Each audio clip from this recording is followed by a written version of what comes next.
काय झालं? अभ्यास झाला. बघू बघू. वाव, छान छान अभ्यास केला तू तर. वाव, हा पण झाला अभ्यास. Very good. इकडे इकडे शाबास केले ते मी तुला.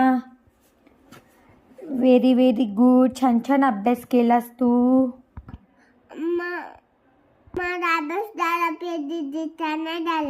अरे बेटा, मग ती 10th ला आहे, तू नर्सरीला आहे, म्हणून मग तुझा अभ्यास थोडासा होता ना, मग तो पटकन झाला. आणि दीदीचा अभ्यास नाही झाला. समजलं? अरे वा, टीचरने चेक केलाय तुझा अभ्यास. वाव, तू तर खूप गुड बॉय आहेस मग. Wow wow wow. बेटा, हे सर्कल थोडी नीट काढायची. हा.